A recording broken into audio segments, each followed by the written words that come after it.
because Sundays are usually my chill out day, and my head's usually not into doing a podcast because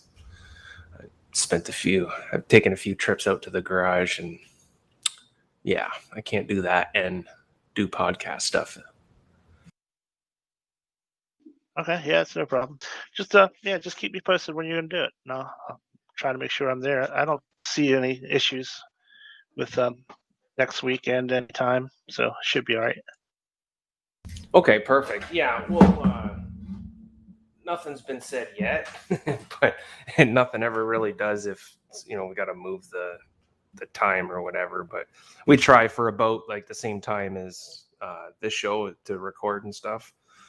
But hopefully we can just have it the same way. That's the best.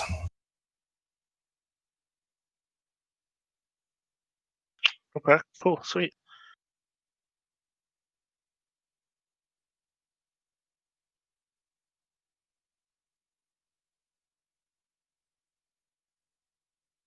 I got you.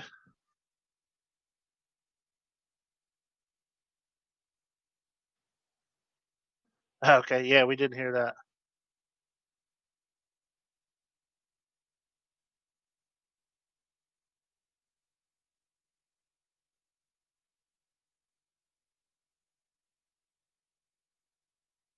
Yeah, he's literally on his way in.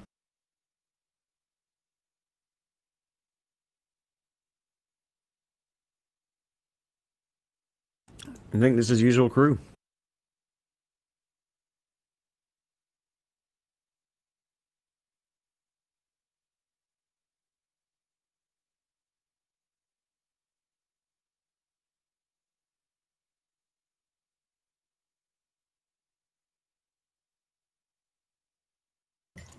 Yeah, what a dumb idea for them to get rid of that.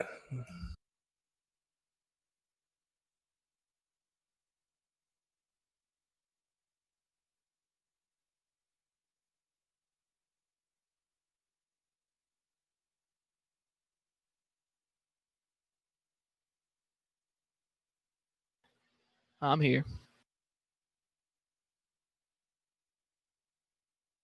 Hey, hey.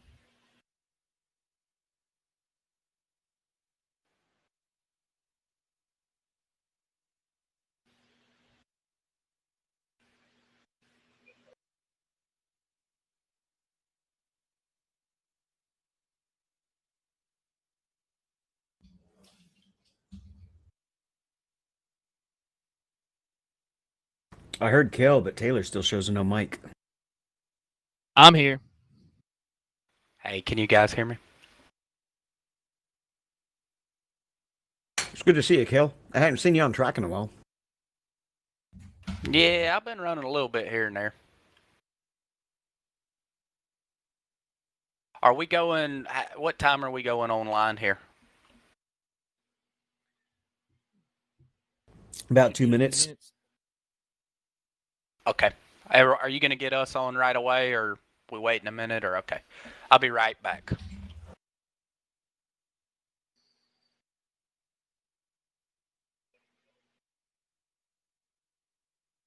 So eDriven Promotions is basically a promotional company that myself and Kale Gale have formed together, where we are going to hopefully, starting in October, we'll probably start off for the first few months where it's just one race or two races a month, where people will be able to pay an entry fee and race for money, to where hopefully we can run up to at least a race a week.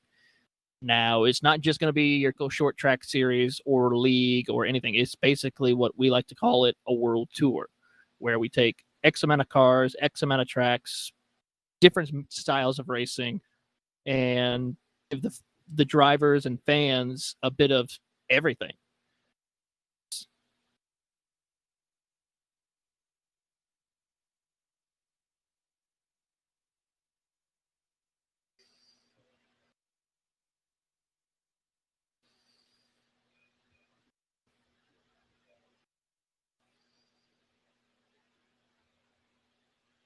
Yeah, that's fine.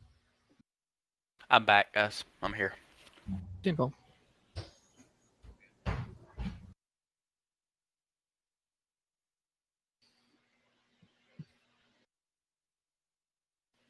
Tenfold.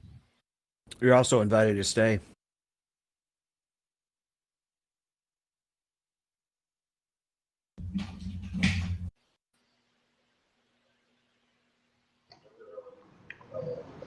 Boys.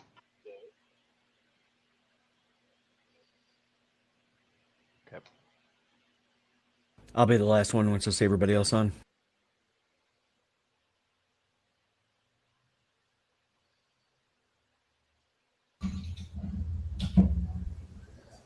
Oh, Oh, come on.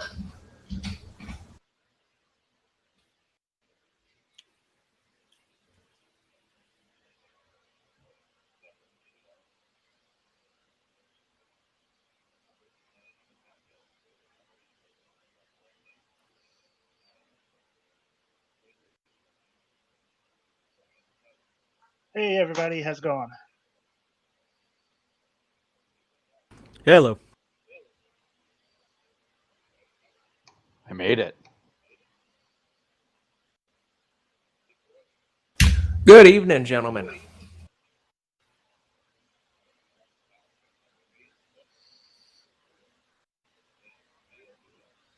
Good evening. How you doing, guys?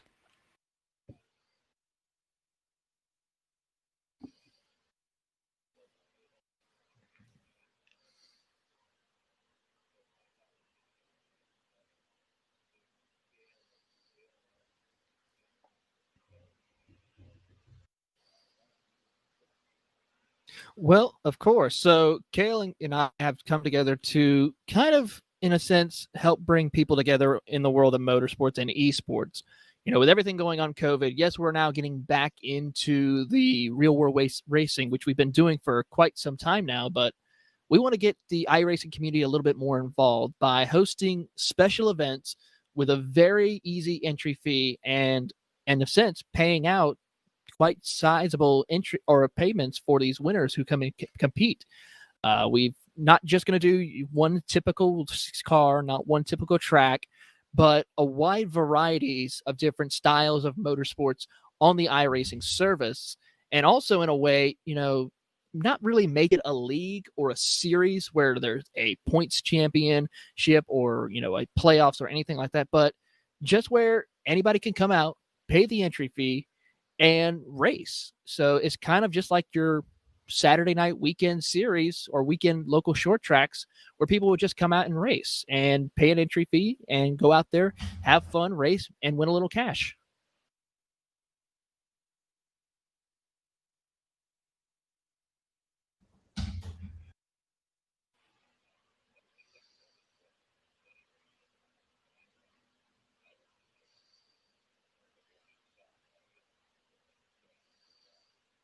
Kat, you want to answer that one? Yeah, I mean, basically, you know, this has been on my mind for about a year, and I've kind of drug my feet about it. Obviously, there are money races out there on iRacing, um, but I just felt like what I would like for Taylor and I to eventually build together is the go-to place for the racer. Number one, to have trust in what we're going to put on for a show, and that goes from top to bottom. The schedule of the events, how the events run, from the admin inside of it to feel like they're being treated fairly with calls and such like that. With short track racing, especially, and any kind of racing, but when official has to make a call, that we stand by it. We stand by the rule book. We stand by what we say we're going to pay based on the amount of entries we get. And really, at the end of the day, it's want to provide a platform that the racer just has that trust, and we build the brand that they can come there, and this is where they can come and race, and they're, come to our Facebook page and check the schedule out and see what's coming up, enter the race. And we have a lot of great ideas with Taylor and I together. I feel like there's a lot of good ideas, a lot of cool things that we can do and learn at the same time. I've been involved in motorsports for over 30 years. I've pretty much seen it all from the racer side of it. Had some, some experience with being on boards and stuff for different kind of real life series and how things materialize and come together, and you have to look at things from both sides. But at the end of the day, I'm a racer at heart, and the slogan is basically at the end of the day, eDriven is created by the racer for the racer, and taking care of our customers, keeping them happy. Because without the racer, we don't have what we want to try to provide for them. So it's a collaborative effort from both sides, and that's from the promoter side and also the racer side. I got a question for you. Do you have a lot of the format on how people are going to qualify set out, or are that details still in the making? No, it's laid out. What we've done with this first event, like I said, is what we're going to try to do is learn and see how the show goes. I want to try to create what I call a weekly race. A basic $15 entry fee with pretty much a set fee from, if we get 60 cars and it's a one-night show, it's very simple. So that does include, heat races, and then, of course, a C main, a D main, a C main, a B main, and then an A main is how we've got this structured. So pretty much from top to bottom, we have it structured out of how the event's going to be run. And then what we've done with the purse is try to be a little bit more fair to the guys that might not have the night that they were looking for. We're going to pay, the C main winner of the event $20, which is a $5 bonus from what he pays on the entry for, the $15 to get in the race. That gives them a little bit of an incentive to, show up, and it gives those guys a legitimate chance to go race for that $20 in that race. And then one of the main things I wanted to do was distribute the purse well enough based on the entry fees that were provided to us, was to provide for the top 10 in the A main, at least get their entry fees back. So really it's there's money on the top for the winner, but I feel like it's spread pretty evenly throughout to make it worthwhile for, out of 60 entries, 20 guys legitimately have a shot to walk away with at least their entry fee money back.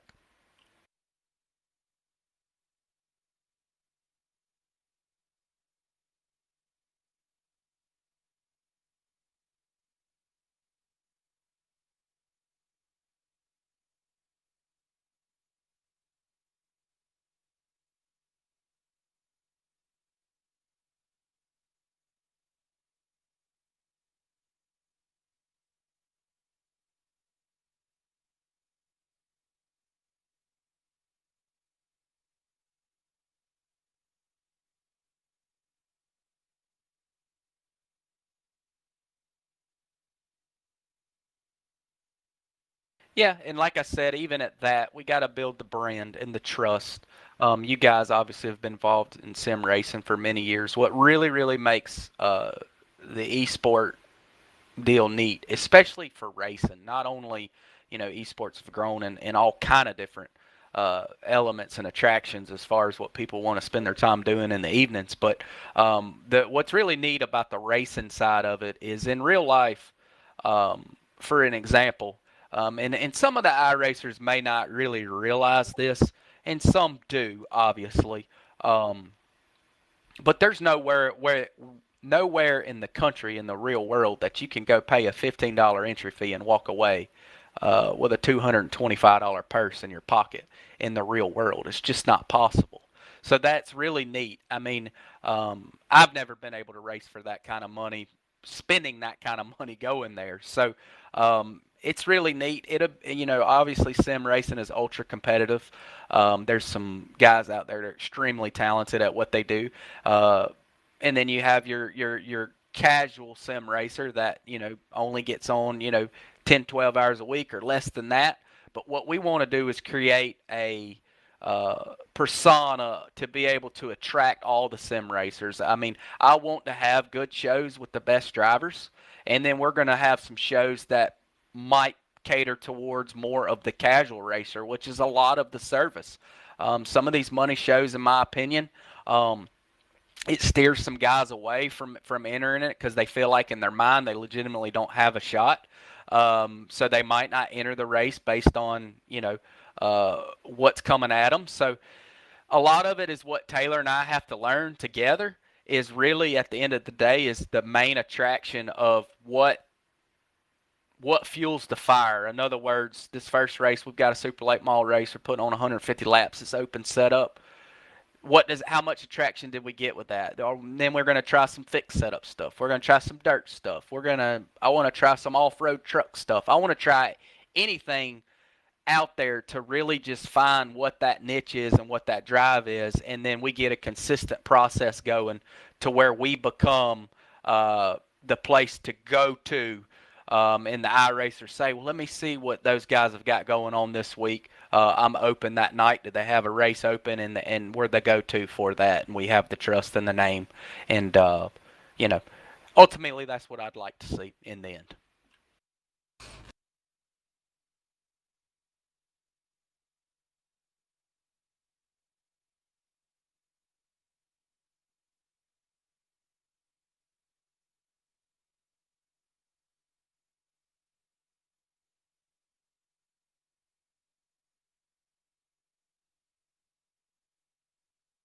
The first event we're going to hold October 1st at Myrtle Beach. It's a 150 lap race. We gave it a kind of a unique name. It's called War in the South. The reason why we kind of chose Myrtle Beach, Taylor and I spent about 30 minutes looking at a variety of different tracks. It's kind of neat. Myrtle Beach is really not known as a super late model track. Locally, it was more of a late model stock place. Obviously, Cars Tour ran there. All Pro used to run there years ago. But I like the super late model just for the fact of on the open setup side, there's some really good leagues out there. I felt like that would be an attraction to some of those guys and kind of get them involved with it, some of the guys that are dedicated more to the super stuff. And then kind of Myrtle Beach closing down here just recently. Taylor kind of felt like it was a good send-off idea, and it's a good racy racetrack on iRacing, so it was a good choice for us to start there.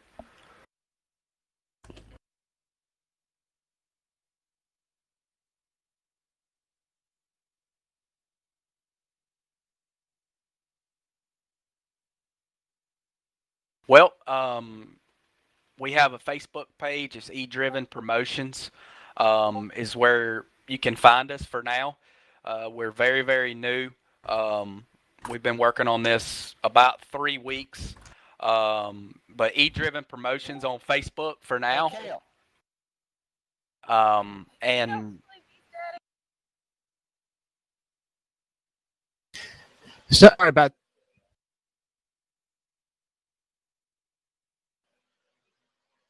Yep. So just go there. There will also be a link that'll take you to go and register. Once again, the entry fee is $15 for anyone to enter. So the more people we get to enter, the possibility of the higher the purse for everybody to come out there and have a great night. Again, that's going to be on October 1st, 2020.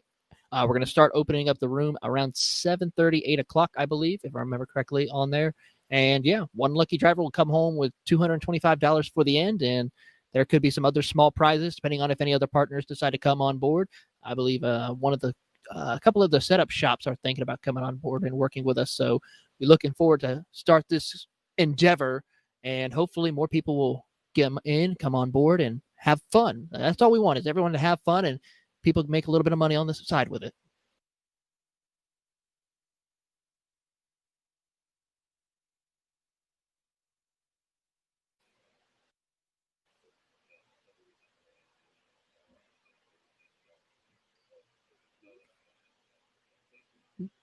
Yeah, one of the things that we really was kind of focus on is kind of create this as a Thursday night thunder kind of feel where everyone can come out there. I mean, if you look at our promotion stuff we do, it's kind of a throwback to the 80s and 90s ESPN style. So that's kind of what we want to do. Make it a little bit of throwback, bring a little old school racing back to the iRacing service and let people have fun with it.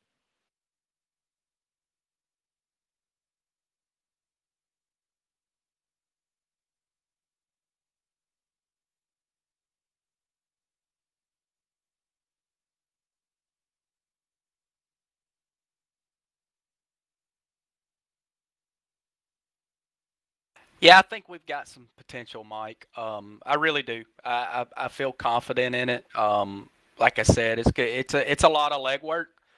We're gonna have it broadcasted. Um, we put in a lot of legwork. There's gonna be some hiccups along the way with anything to kind of get like I said, the process ironed out. But I feel confident we're gonna put on a great show, and the racer's gonna walk away feeling like he ran in a professional race that was handled.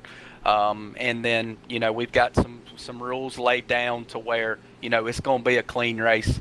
If a guy's consistently giving us trouble, and he doesn't want to race clean, I mean, he'll be, removed from what we're trying to do. So, we really, I really do, Mike. I've got, a lot of experience. Taylor's got a lot of experience. What we've got coming on board for admin staff. Myself personally doing iRacing, it's some of the best guys that I've ever been a part of with league racing and the fairness. I feel like what we have is about as good as we can make it. And if I can't do it the best, I ain't gonna mess with it. So that's what we're doing. We're shooting for the best. All right, very good. Well, it sounds like fun. Thanks for coming on, Cale Gill and Taylor Burris. Thanks for having us, guys. Eat Driven Promotions, Facebook, October 1st, Myrtle Beach, War in the South. Thanks for having us on your podcast. Really appreciate it. Yeah, and then Taylor, make sure to send me an update about how that first race went. We'll talk about it on the show as well. Of course, we'll be looking forward to coming back on and talking about that race and what's to come in the future. But once again, you go follow us on Facebook. We'll also have a couple of more social media outlets once we get things rolling. But E-Driven Promotions, thank you guys over at the iRacers Lounge for having us come on board. All right, 10-4 there. All right, we'll jump into stories. Brian, you got the first one. Yeah, this is actually a really cool video. It's posted on Twitter by Paul Smith.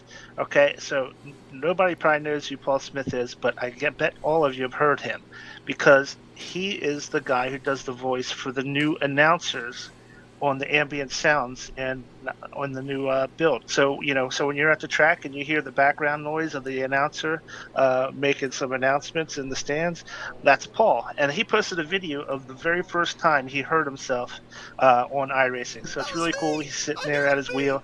He's listening real closely. He hears his own voice in the announcer's booth, and he has a great time with it. It's really cool. Yeah, very neat to see his reaction to hearing it for the first time. And it's kind of a muffled, far away, sound. You can't really understand what's being said, but you hear somebody talking. Yeah, it'd be funny to find out what is actually being said. Is there a reason that he was used? Like, is it what he does in real life? He's on Race Spot TV. He's an announcer. Oh, okay. I didn't even realize who he was. Like, that's what we were talking about here. Okay. Yeah, and there's another story we have of the other announcer who's featured in the ambient sounds, and we'll talk about that later.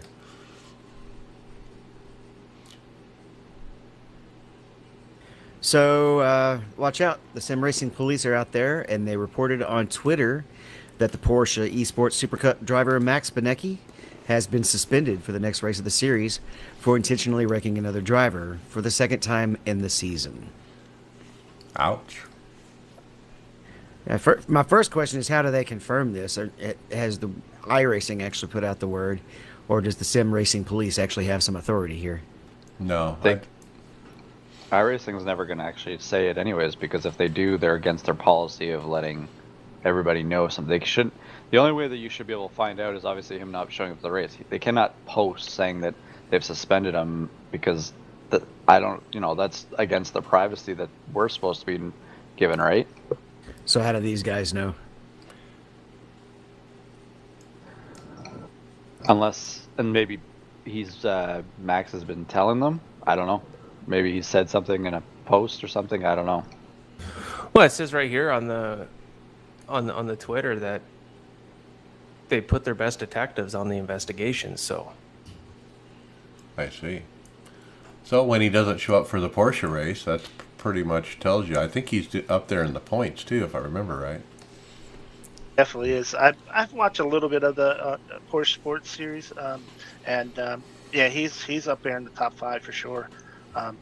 So yeah, this is going to hurt for his hopes at a championship for sure. This is an interesting Twitter page. If you start scrolling through some of the stuff they talk about on here. Sometimes they have interesting stuff, and I do like to. Now, if you click on Sim Racing Police and look at their front page, right at the top, you see the first tweet. They actually have a screenshot that lists number 11, Maximilian Benecke, intentional wrecking retaliation, 1 race suspension. This is like probably a screenshot out of the Porsche, post-race report or something. They announce the penalties, they announce the points, this and that. I wonder if you're accepted to one of these pro leagues, maybe you forfeit a little bit of the privacy when it comes to this kind of stuff, so that they can keep the news current and keep everybody informed what's going on. Well, this is an announcement for the league. It's not an announcement for the entire service. So it may, that is a different set of rules. I would guess. That's why I'm saying. That's why I'm saying iRacing won't have anything to do with it, because it's the league promoters would be the ones that's making that, and it's probably something It's probably when you sign up for any league, it could be knowledge here, but iRacing's never going to get involved and say someone's suspended, because we don't get to hear any of that. We should know when people have been protested and it actually successful. I don't like the system, but anyways, it is what it is for now. This league, though, is run by iRacing. It's an official World Series or World Championship. But are they sanctioned? They're not. There's someone that's actually running it through it, though, isn't it? I don't know how they work those big I think iRacing is running. Does it? Okay. Yeah, there's a person in iRacing, I think that was just on the downshift, that's actually in charge of stewarding the championship leagues. Well, they should be posting this stuff, especially in those pro league series. They're running for money. They're being broadcasted. They're trying to get viewers. They're trying to get people engaged. Well, this stuff here sets up drama. Like this is perfect. We want to see this kind of thing, right? If somebody's going to intentionally wreck, well, you want to see what the retaliation is. As a viewer, this is what helps, drum up interest for people to keep coming back. And what's going to happen now? Is there going to be a rivalry? And it's what they do in real racing, right? We know when somebody's been suspended or what the penalties are, and they should do that for all those top series that are running for money, and they're broadcasted, and they're trying to emulate the real thing. We should know this, but you're right though about iRacing reporting on that. They should just stay out of that and let whoever's running those series do those posts. I like that idea, though. I mean, they're having them sign paperwork anyway, so just include that and have it as part of it. But it's interesting.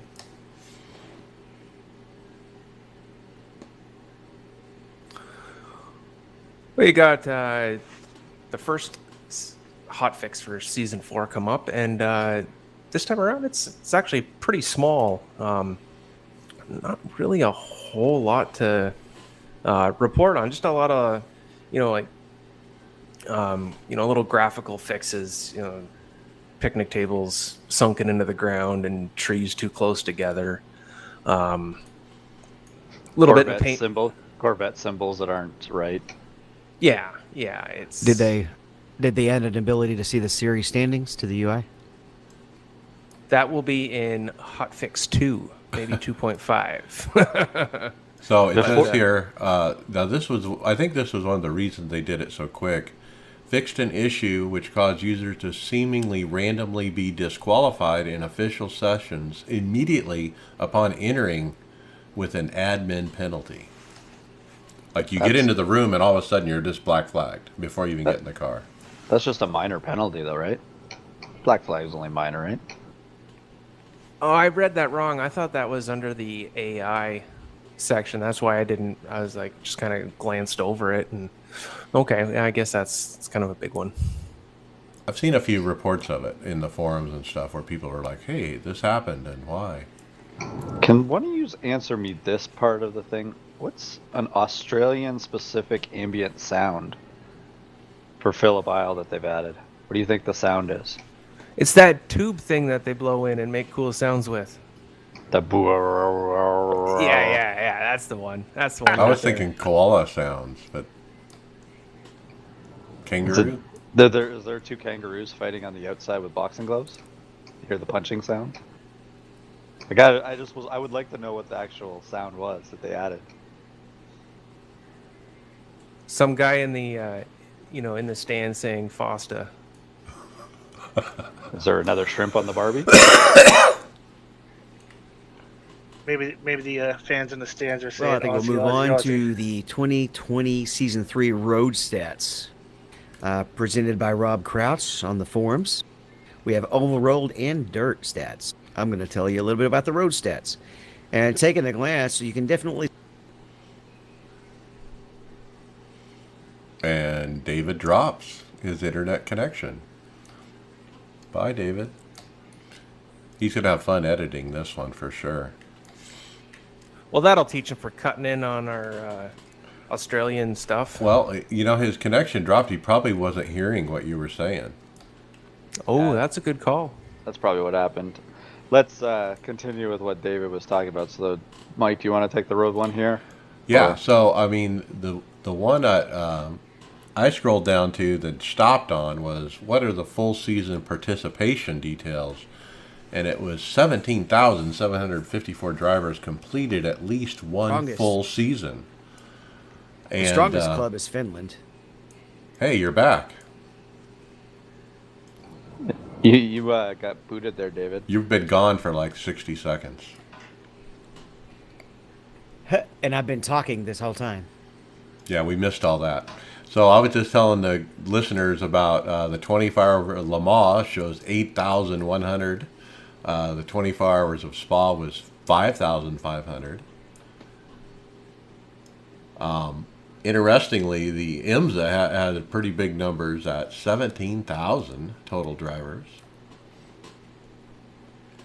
But the largest here is the MX5 Cup, 43,600. I guess that makes sense in that it's the free car rookie class, and it's fun to drive too. So Disqualifying percentages was kind of interesting.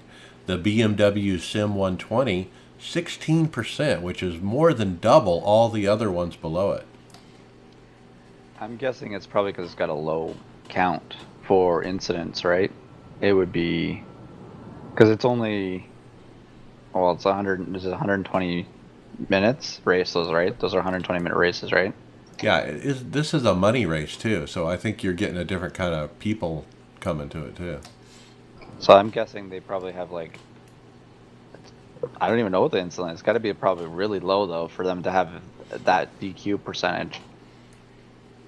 Yeah, look at how disparate it's so disparaged compared to the rest. So the rest of them are 6 or lower. But there's also only one event every once in a while. They're not all the time, right? Yeah. All right, let's move on to oval. He's got this nice bar graph for the participation history over the last year or so, or longer, actually. And the 2020 season 2 was the highest, and then 2020 season 3 just a little bit lower. But Summer drop off. It'd be the summer drop off, right? you can really tell that there's a cycle to this. The spring and the summer are the heavy times. The fall and the winter are lower.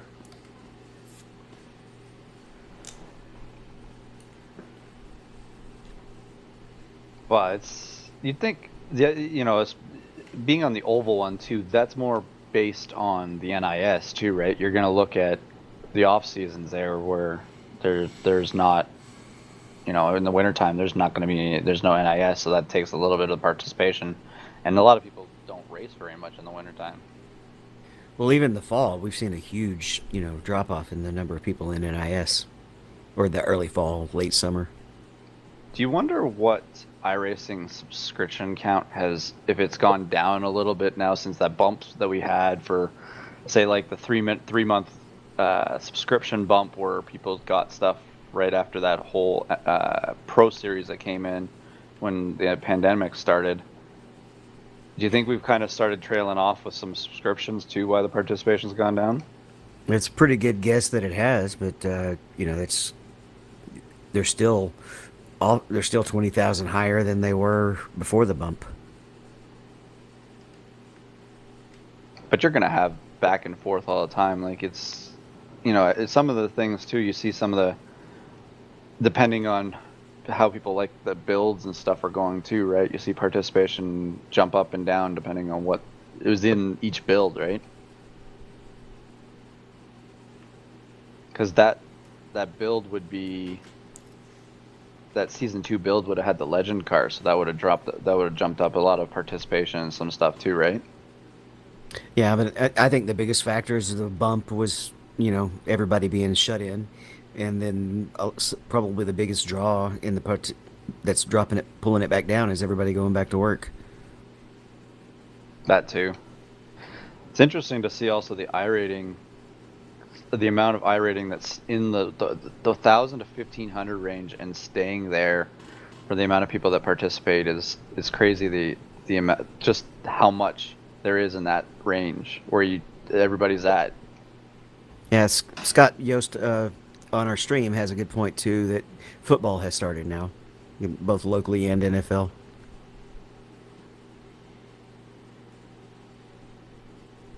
And school too, who might still be in school who race probably don't have as much time to do it.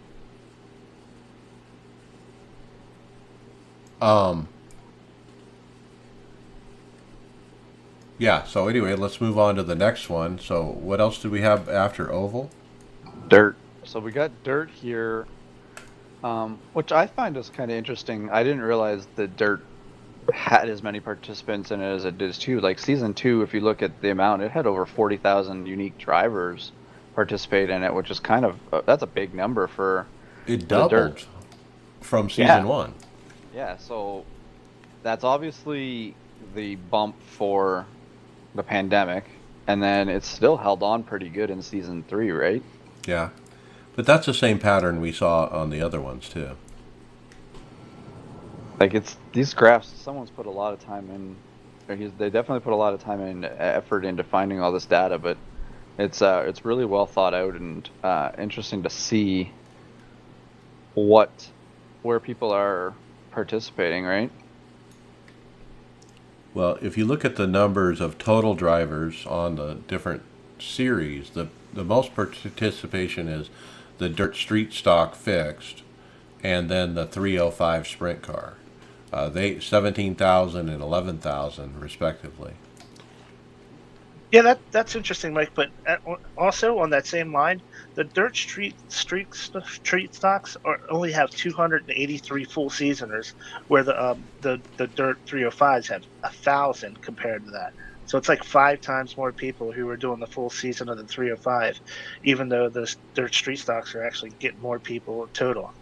I think people try the Dirt Street Stock, but they don't run it, because it's one of those free pieces of content that everybody gets. That number is ridiculous, though, if you look at it compared to the other 2 series, trying to find what the biggest participation is. At 108,000 races, nothing. I think Road only had 43,000 races in the Fanatec MX5 Cup. Like, that's a lot. That's a double the difference. Like, Dirt is really popular in that rookie series, right? I just got to say, Rob Crouch from Australia, you are amazing for putting together these stats for us. I mean, this is what iRacing should be presenting to us in their new special UI at the end of the season. Automatically is these beautiful graphs that Rob, they should hire Rob and just have him do it. Love it.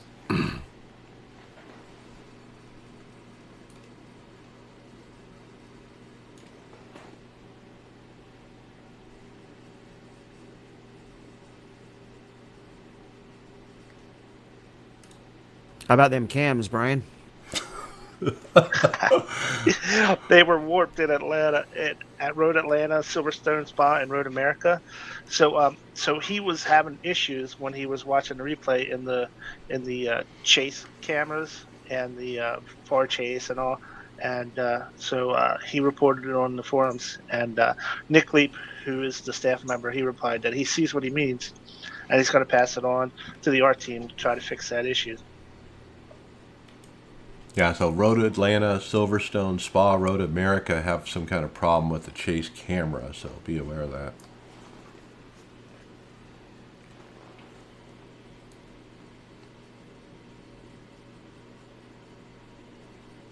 Do you need a setup?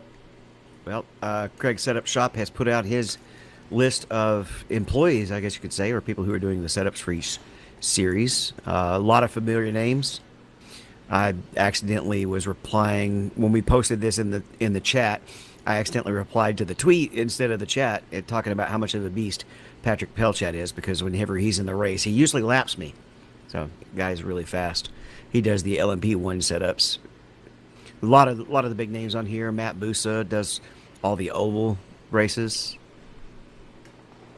Right, Matt Busa sets are usually really good, so that's a good option. Craig's setup, if you're looking. Do you know how much it is? Tony Rosetta is actually the one who does the Craig setup. Craig, I think it's $5 a month here. Sounds about right. They yeah. do have a website, craigsetupshop.co.uk. They have a yearly deal at $50. I don't know if that's one car or what, but I would assume it's one car. I think you have it. No, it's access to everything. Wow. Well, some big names there to help out. Hey, Tony, are you in a haze?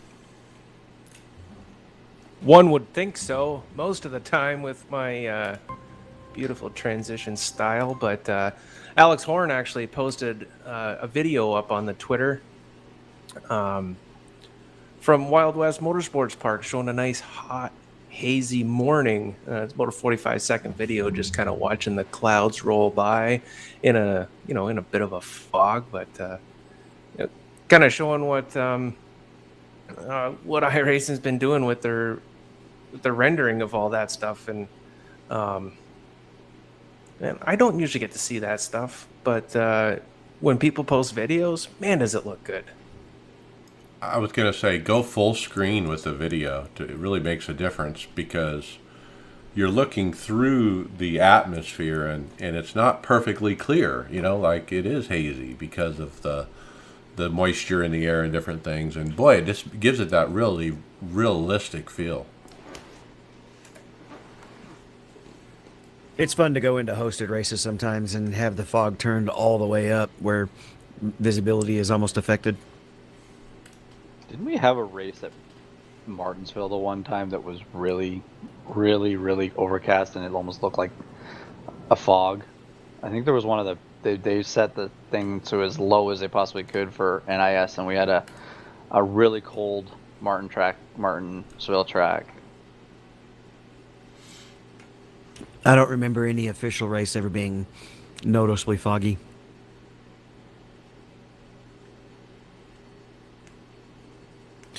But one place where you don't really have to worry about the fog is on short courses, like Crandon. Right? Jim Beaver Esports, along with Crandon International Speedway, is doing the Jim Beaver Esports Short Course Crandon World Cup. It's going to be streaming on Saturday, I guess this Saturday, at 12 p.m. Pacific, 3 p.m. Eastern, on Facebook, Twitch, YouTube. It's going to be the Pro 4 trucks at Crandon to celebrate the release. Looks like it's going to be fixed setup, practice for about 20 minutes, 5 laps of qualifying, heats for 5 laps, and a main event of 10 laps. And the winner is going to receive a set of 4 Yokohama light track tires and 2 VIP passes to the 2021 Polaris World Championship off-road races at Crandon International Raceway. That's a pretty good prize pack. Looks like you can Unusual. still register too.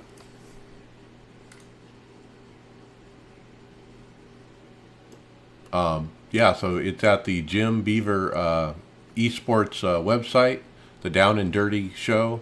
.com, and you can go there and actually register. They have a form to fill out. Looks like you have to upload your paint as well for the broadcast. So get on it, guys. That looks like fun. If I didn't work Saturday, I would be on this. It looks like got another option to jump in for a race with some prize, Mike. Yeah, this one sounds cool too. It's called the Almost Pro 10K Open. It says iRacers will hop behind the wheel of the global Mazda MX-5 Cup car and race around the Roval at Charlotte, competing for a share of a $10,000 prize pool, as well as other great prizes from Intel. Now this is put on by iRacing, and it's iRacing.com. Paxel Most Pro is, I guess, the way it's named. But it will take place during the PAX online show in September, and it's powered by Intel, apparently.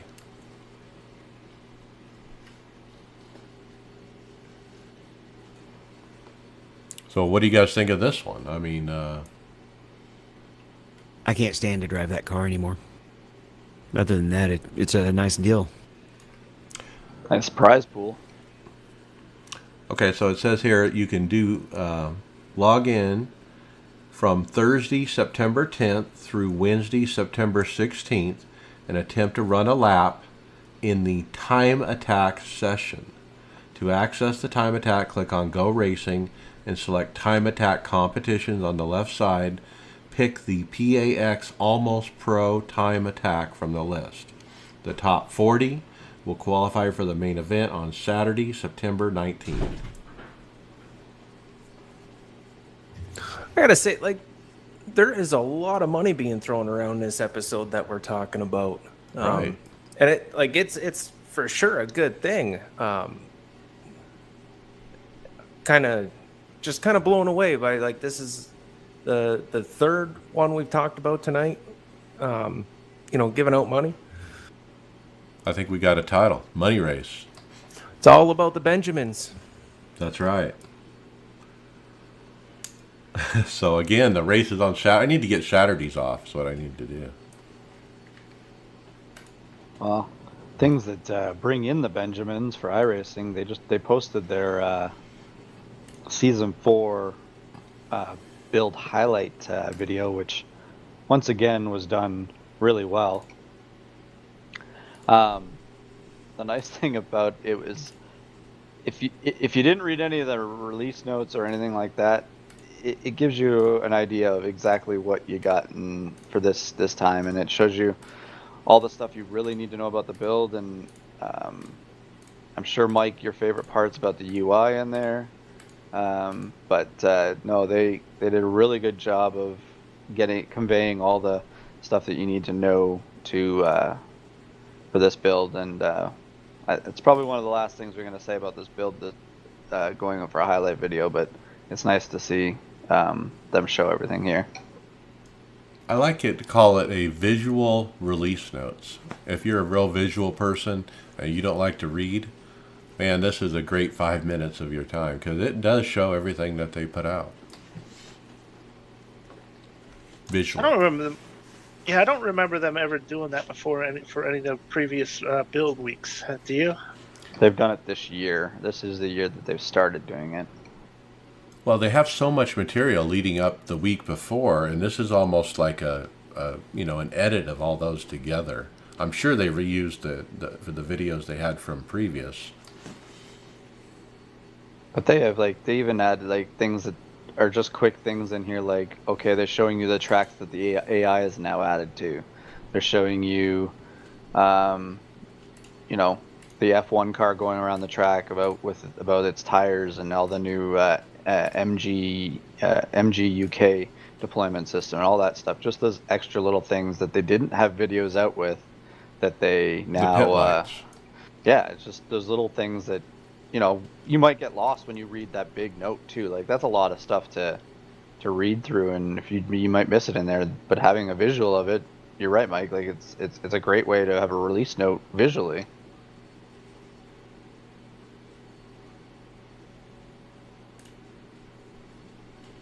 Plus, watching it makes you you want to race too, right? Like seeing all this new content makes you people want to buy it too. Yeah, go buy it. I Money, still haven't bought exactly. Crandon. I want to.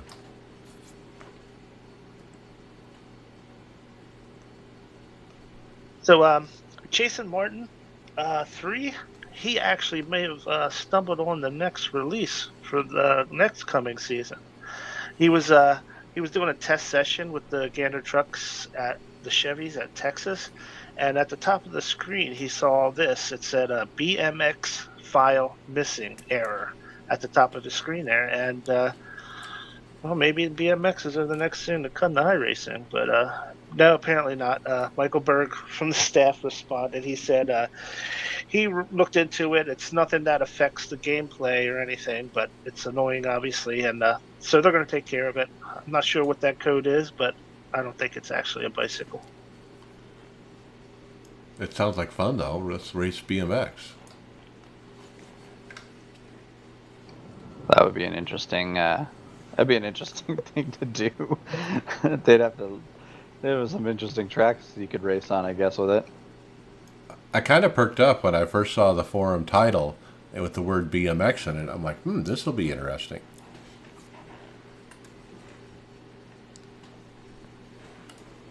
There are video games for bicyclists, though, if you weren't aware. It's a program called Zwift, and I actually use it. It's I have a trainer that goes on the back of your bicycle, and you get digitally put into a game or a ride, and it takes you through courses. And as you're cycling, the tension increases and decreases with going up hills and down hills. It's actually pretty neat. Oh, I've seen for road cycling. Yeah, Tony Kanaan does that stuff. Exactly. Yeah. The gym I work There's a at lot of has- guys who do it. Yeah, the gym I work at has a big screen that's linked to all the bicycles too, and where you can actually be in a little theater room going up and down hills. So you could race the Tour de France if you want.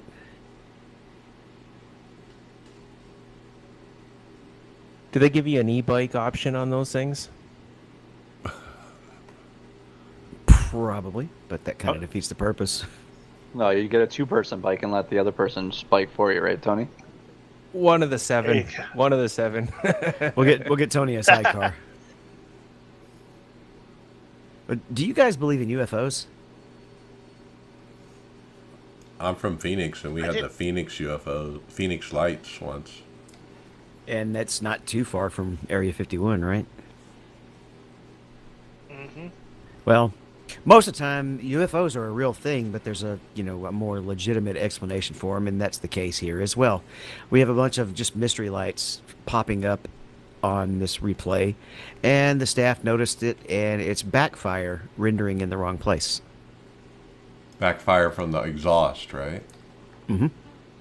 But it's up in the sky, and it makes it look like a UFO just darted across the sky. Yeah, Chris Roberts put up a video of it, and it does look like a UFO when you look at it. It's interesting. And there, it went off to the side there. Yeah, there was definitely something out of whack there. Maybe they're just previewing, season 1 in the December build. They're bringing the DeLorean over. UFO racing? There you go, pod racing, Star Wars style. Yeah, there were several reports. We actually have 2 different links here of people reporting this, where it was just floating around the area next to the pit entrance is where the backfire was. Can you imagine the code? Trying to figure out where that happened in the code? Well, how about last week where we had the brake caliber as a shifter?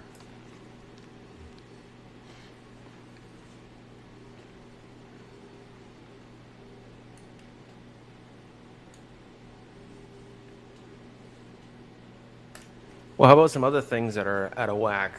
Like maybe a wheel. but then again, maybe not. Some guys were noticing that steering wheel is off center from the driving position on the new LMP2 car. And they're kind of wondering if that was an error. But Brian Simpson says, nope, in real life, that wheel is actually off center. The sim is built to CAD, so it's right. You guys kind of weirded out by that? Oh, David, I'm sure you've got this car, right? No, I haven't bought it yet. I haven't had time to really dig into the new cars. This is Delara. This is more common than you think, Tony. There's even lots. I don't know if you've been in some transport trucks. You'll have the steering wheel just a little bit not straight where your sitting position is, and it's just the way that they design it, I guess. No, actually, I've never experienced that. So does it My not Freightliner. sit? Does it not sit literally like symmetrical to your shoulders when you're driving? It's kind of an odd feeling the way it looks in some trucks. If you've seen it, it's not very many makes have done it, but it kind of throws you off when you first sit it the first time because you think you're sitting in the seat wrong, but it's just the way that they built the seat, trying to keep it away from the door, I think. So I'm sure there's a point to it for racing, but I don't know. I don't get it. Why would you put a steering wheel off center? Like, it just doesn't make any sense to me. Like, figure out the other stuff. Put the damn steering wheel in front of you. Why do they put the driver's seat on the driver's side when you only have one person in the car? Why wouldn't they just put it in the center? Well, I don't know. Brian Puckett on the forum, he said, sit in almost any GM produced vehicle and you'll notice the steering is off centered. I never realized that. That's interesting. You want to know I'll have to why you check. probably don't notice it? Your body probably takes. Your body will eventually adapt to it, right? So Joe Sinclair Jr., he said he's been resetting his HMD while holding his head to the side a little bit. So when I move back to center, it looks correct. Yeah, I was going to say you could probably correct that in VR by just recalibrating your sitting view. But Like that's gonna throw off what the corner of the car is when you're making corners. And probably not far enough to where it's going to screw up your. If you can move between right and left hand side of the car, I don't think a little off center is going to really kill it too bad.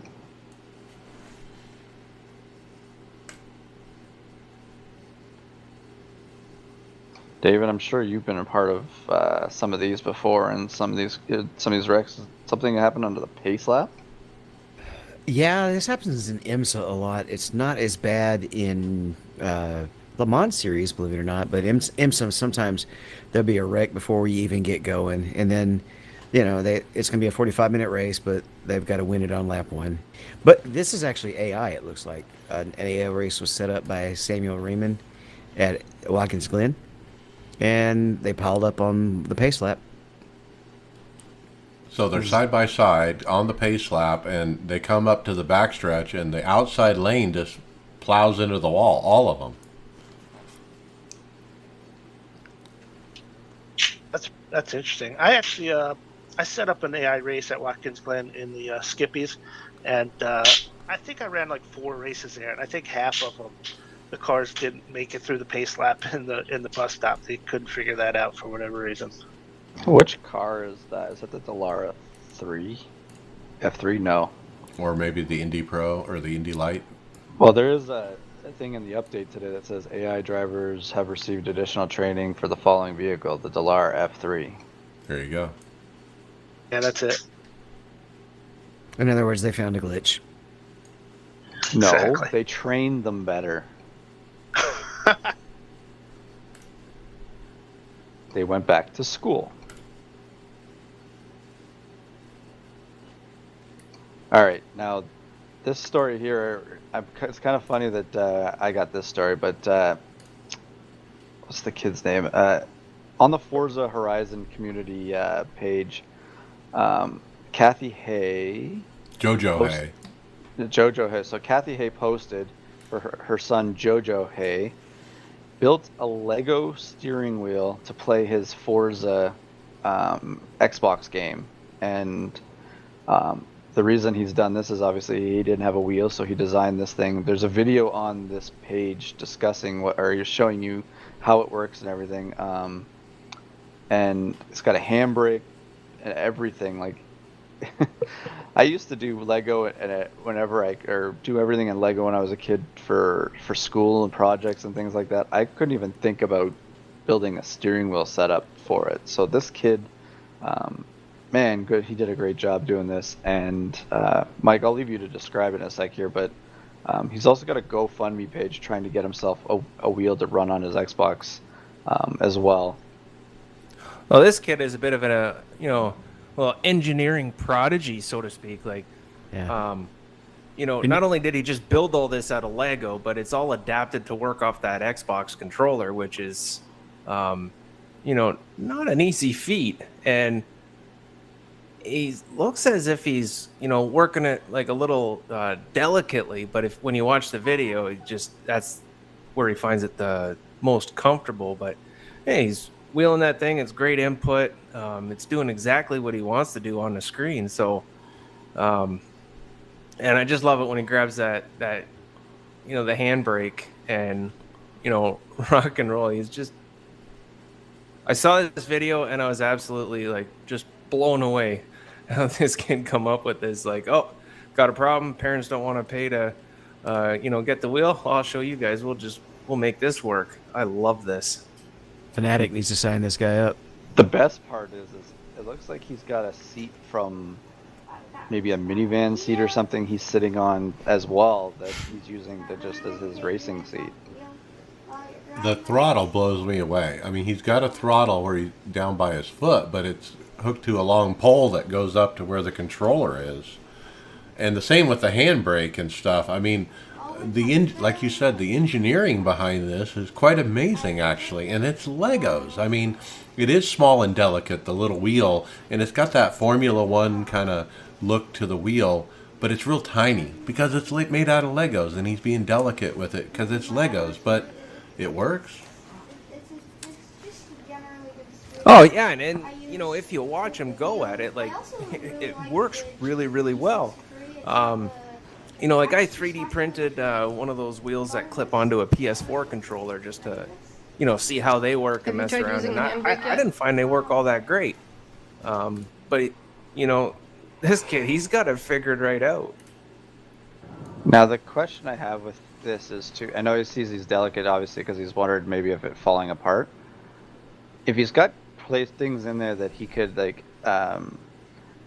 what I used to do when I was a kid, I guess I did to one of my things because I didn't want to let it ever break. You just put a little dab of glue in between when you assemble it, and you'll never come apart. So if you wanted to leave it that way and not break it or something, maybe adding some glue to it might be better. But the way it works is like, it's so neat, and it lets him do whatever he wants when he's racing. So good for him. So the other thing I was going to say here, so if you want to go help him out, raise some money to buy himself a wheel, you go to GoFundMe, and the title of it is 11-year-old boy made Lego racing wheel, wants a real one.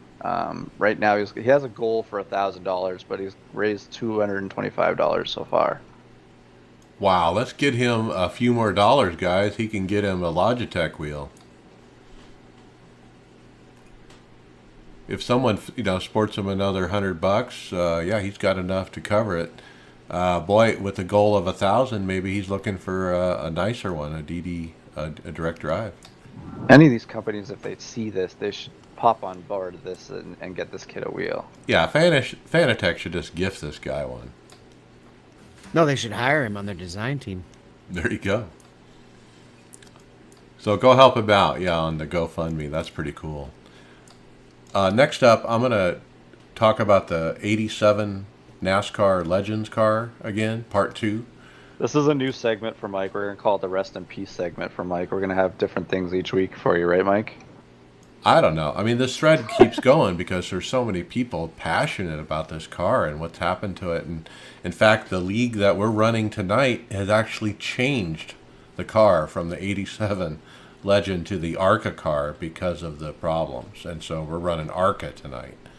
But We do have an update after I've been watching this thread, and Mike Watson, who rarely posts, he is a member of iRacing. I don't know exactly what he does, but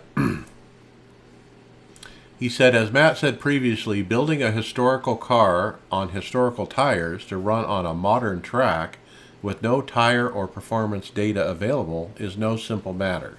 We feel our engineers have done an admirable job of getting it in the ballpark for the initial build, but they've heard the concerns in this thread about the current build, and they're looking into how they might guide development moving forward. And so that's great that they've acknowledged what everyone is saying about this car, and they're looking at seeing what they can do about it. It's kind of interesting what they were talking about, you know, trying to adapt something that obviously doesn't exist on the racetrack nowadays, so that there isn't less information. Dale Jr. and on the download this week was kind of talking about what they could do to try and make some of these tracks better with sealing the track. I guess Richmond, they were talking about sealing the track, but they only used to do that with the bias ply tires. They never used to do it. They have never tried it with, I guess, these radial tires or something, and they were questioning what they were doing. So it shows you, you know, when you don't have the data, you don't know how it's going to react type thing. They're afraid of what it would do to different tires. So maybe it's just the bias ply tire, just they don't have enough data to accurately make it or something for it, Mike. I don't know. I don't know. I mean, in the thread, a lot of times we're comparing to old YouTubes from 1987 of the races, and then seeing what the lap times are. And then there was another guy saying, okay, watch Cale Yarborough go up through the gears and watch what he's doing with the brake. They show a thing where they show him using the brake and the throttle like a foot cam. And so, I mean, that's the kind of data we have to work with to try to build this car into what, you know, Cale Yarborough used to drive. So I'm intrigued, you know, just kind of watching from the side about the process and you know, what is the thought process of making the changes to the car.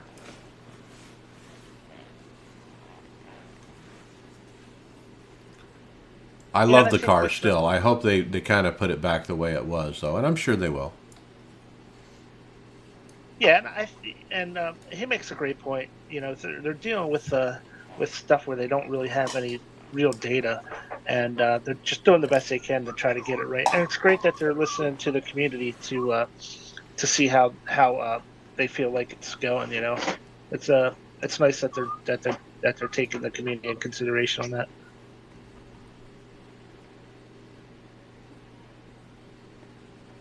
So this actually happened to me a couple of days ago. I was at the end of a Bristol race and coming to the white flag, it just completely hard froze. Luckily, I was already the last car on that lap that I was on, so it didn't make a huge difference in my finish.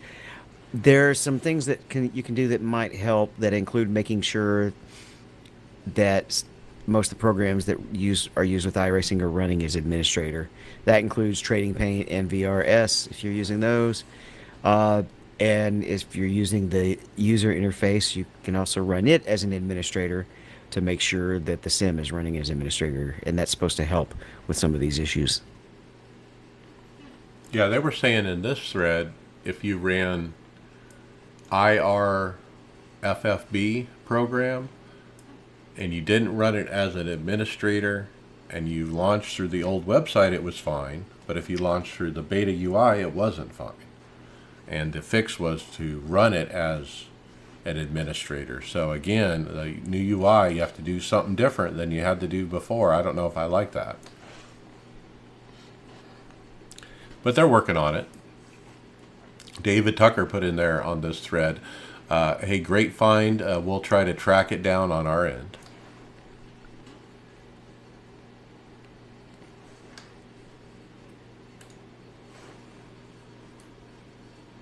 All right, guys. So apparently there was a patch. Looks like it was this morning at 9 o'clock. So they did another patch.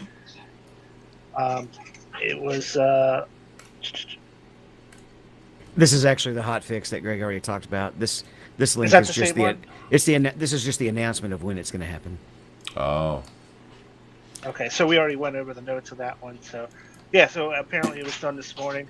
and it went pretty smooth. Apparently, you could have done test sessions during the patching, but nothing else.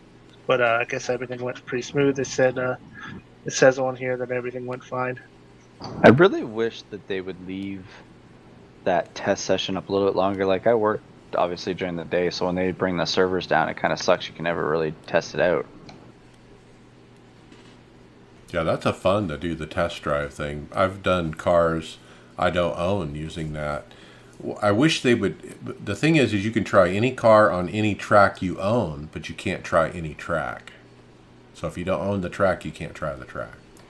I always thought about this. What if they did a 10-minute session or something that you could try something just before you bought it? You get one chance at trying it before you buy it, and Well, can't you unbuy something within a certain amount of time? I don't know about that. But the test drive is a blast, and yeah, it'd be neat if they kept it open, like you said, for 24 hours on a build day.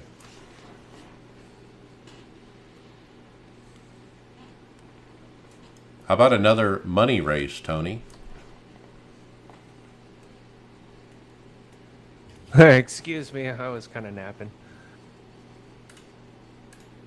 This the BMW Sim 120 Cup. I guess it's back this Sunday. Man, shows you how much I've been paying attention. I don't know anything about this, but apparently it's the fifth event of the season at Road Atlanta, 2-hour event. And this is a team race for 2 hours. Yeah, you basically have to do 1 hour per driver. Okay, that's different.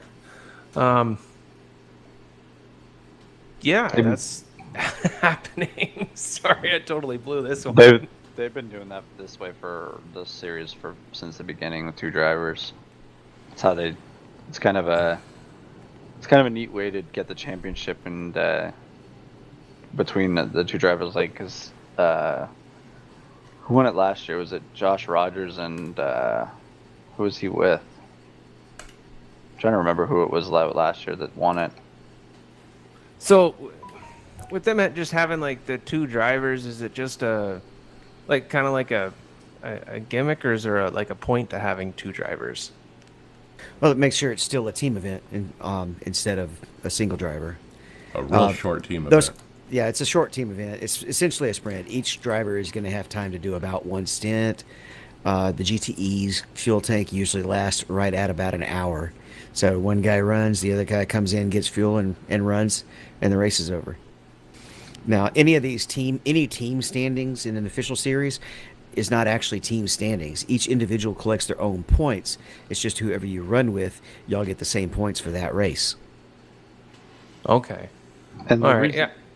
Sorry, Todd. The reason they kind of do it too is obviously, these guys are top of the line drivers. Some of the people that have, they're the great drivers. So there's like barely any difference between it. But like if you had, say, someone with David's skill level and my skill level on road courses, in the variance between the 2 of us, you're gonna have a different race. Say David, drives up front for a while, then I get in the car and I drop it off. It kind of gives an average out, right? It's not like, when you're one driver in it for 2 hours, you'd be like David driving up front the whole time, right? It kind of just makes the race more interesting.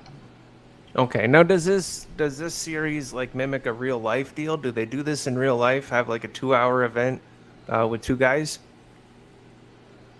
I don't think so. I'm not aware of one specifically, actually. I don't know if there's a series that's related to IMSA that's just the prototype challenge, but I don't know if that's a single driver or 2 drivers or the whole team. I think this is BMW just wanting a piece of the pie. Yep. Porsche headlining all the other stuff, and then when we got that BMW car, that's when this stuff started. So it has something to do with BMW wanting, and they're surely putting up the money too. It's their own thing, right? It's like it's a different thing than just running a same type of series as Porsche too, right? It's their own gimmick.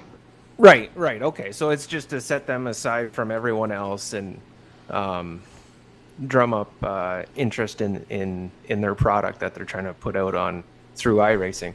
Okay, that's cool. I dig that. I didn't understand why they would do it, but Yeah, now it's I get only it. one car you can drive, and that's the BMW M8. And Okay, no, that's cool. This series started not shortly after the BMW was introduced. It was probably part of the deal. Hey, we'll let you scan the car, but we want a special series. We'll provide the purse, you know.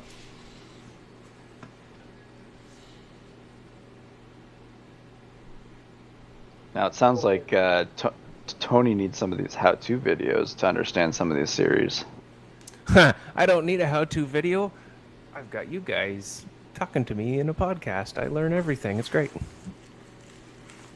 What Greg doesn't need is a how-to video for transitions. iRacing is releasing a series of how-to videos, actually, and the most recent one that they're putting out, they actually have a whole channel. The most recent one they're putting out, Mike is going to tell us about, and it has to do with interface control.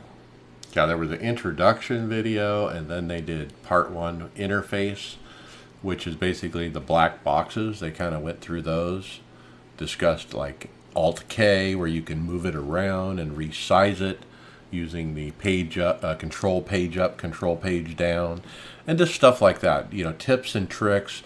You know, you can use the function keys or the mouse to go from your, you know, through your black boxes and so forth. I think that's the first of a series of these that are coming out, right? Exactly. So there's several older videos that they have in this playlist, but they're refreshing and kind of going through and making some new ones, specifically with the new UI. But this video really takes it back to the basics. You know, like you're in the sim. Oh, there's this black box on the right. This is what it does. Well, and this helps anybody when they first get in to get everything where they wanted to get it, right? Like,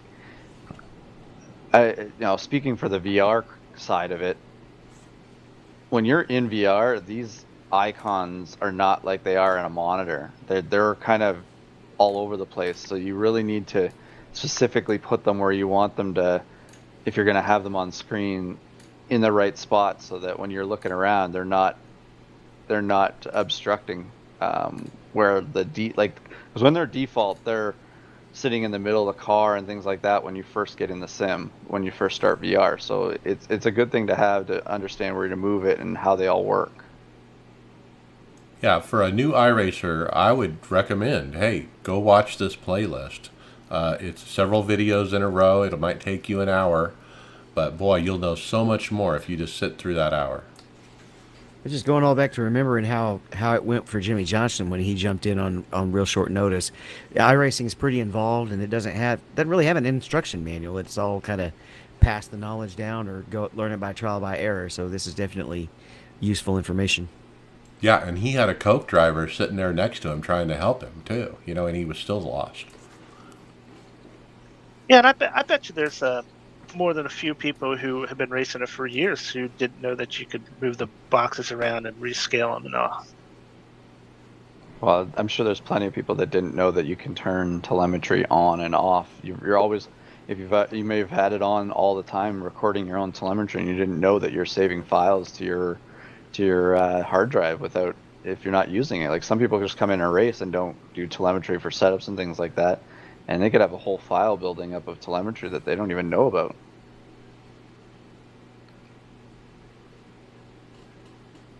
I don't think it's on by default though, so that would be No, that would be rough. But if you accidentally click it, what's the default key? Is it Control L? Yes, I believe it's Control L. Well, I've mucked up my keyboard mappings more than once, and I'm sure that a lot of people have done that. So the two most important things that I see as important when you want something on the screen is, obviously you want your black box there, but you're going to obviously want to be on your in race, you're going to want to be in the relative black box most of the time. And the thing that I use the most as well is the frames per second data in the top corner, just so you know how the sim's running. I like the gear shift, the gear and the throttle and the brake visual representation. I actually put that dead center in my monitor, so it's right in my view.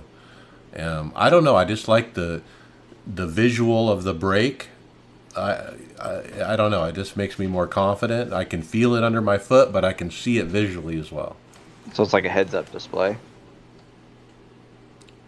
I don't know what key that is, but there's a key for it, but it's usually off on the left side, but I take it and move it right into the dead center.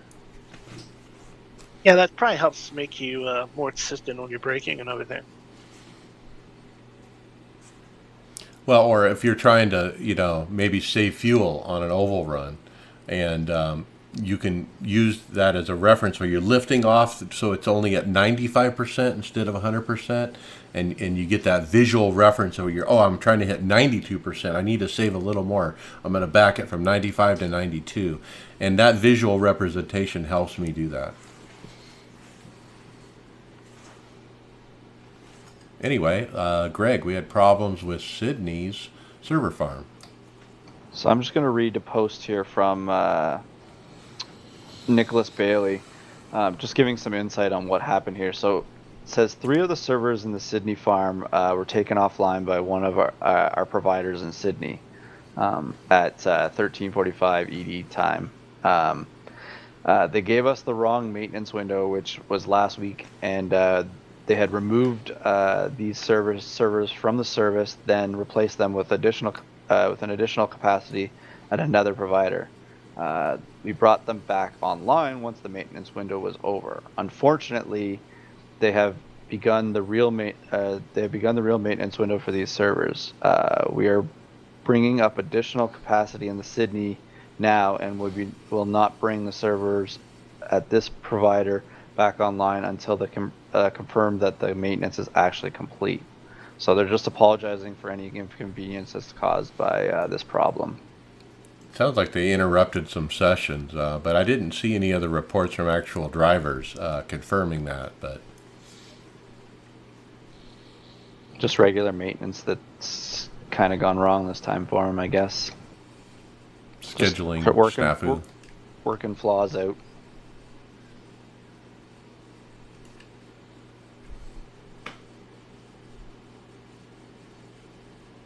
So, you guys remember that really video of that Crandon Land Rush start of the race that they did? Man, that looks fun.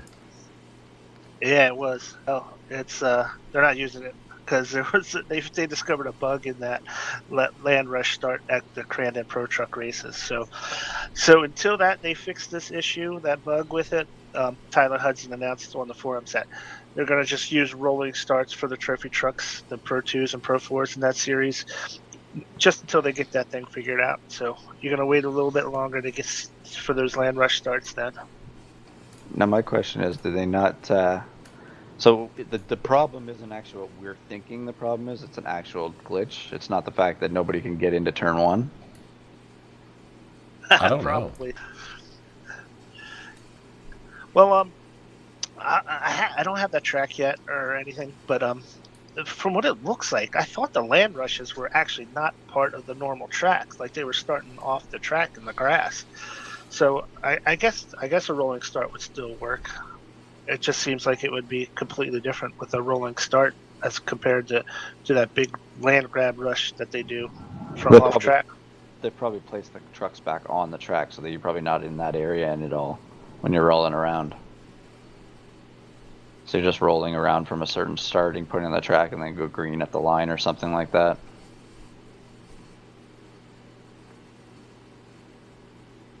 Either that or it works like the new tracks that have all the cup cars starting sideways, where you have to peel out one at a time. Yeah, and that works real well sometimes too. Yeah, I wonder if that bug had anything to do with it not starting on the track, because I don't know of any other series or races that you don't actually start on the race surface. Well, maybe if we get that BMX thing, that wouldn't start on the surface. Well, speaking of racers from other disciplines, Pastrana and Daly is it Daly or Daly? Daly. Daly are no, going it's to run. Connor Daly. It is Connor Daly? Okay. They're going to run the trucks, the real trucks, at Las Vegas. And it's kind of neat.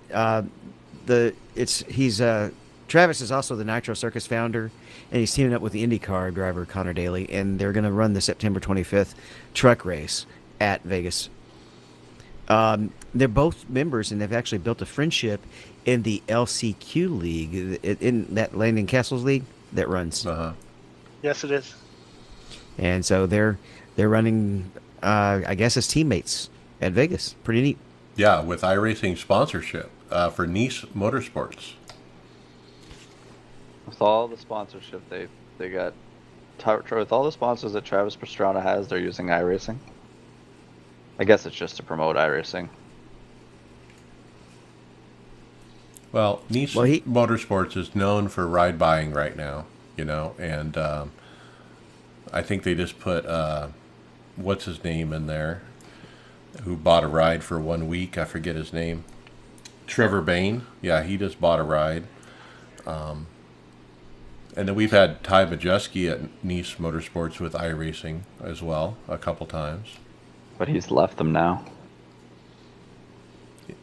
It's just whoever has a check this week is getting the ride. But iRacing put up a check for these two guys, and I think it's cool. I mean, Travis Pastrana, he draws a lot of attention for sure. And then this is the first time Connor Daly has been in a NASCAR ever in his life, and there's going to be no practice. And so he's going to start the green flag of the race, literally have never taken a lap. Well, the good thing is that will make it with their qualifying, the way they qualify right now, he'll have no results, so that means he'll start at the back at least.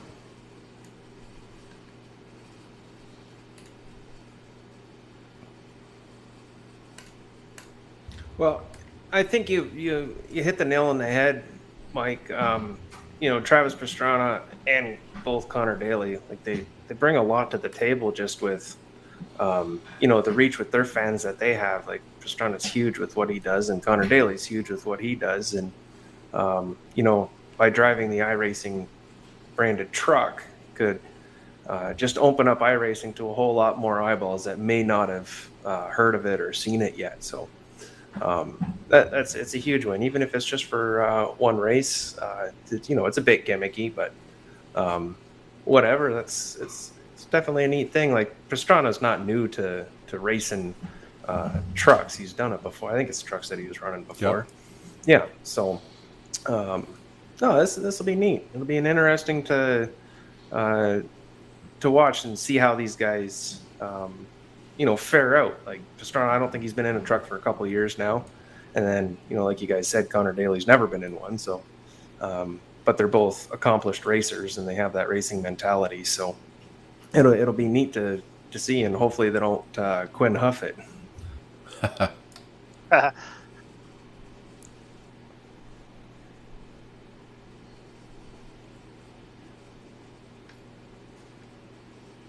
And it looks like we've got one more news item to cover. iRacing apparently has a new page for the support. I think it's the old link, but we're covering it for some reason. The link is support.iracing.com/support/home. And it's got a lot of frequently asked questions on there. Now, there's a link similar to this where you can actually go look at, or you used to be able to go look at and see if your outstanding support tickets and protests and things like that. But that link is no longer working. So I don't know if this is new or old. Yeah, this is just a reminder that it is out there. They do have a frequently asked question knowledge base that you can search and get. They have several articles that they've built up over the last 11 years, and just a reminder that it's out there. Don't forget. I wonder if they're going to put that in the UI. Did you type in the frequently asked question, ask where the stats were in the UI, Mike? I didn't, but that's a good idea. So before we run away, let's not forget that the Rallycross World Championships is returning next week.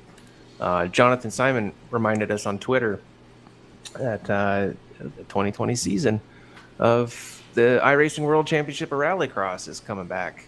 And they posted up on the Twitter, it was a profile of the returning champion, Mitchell. Is it De Jong or De Jong or? De Jong. We'll go with De Jong.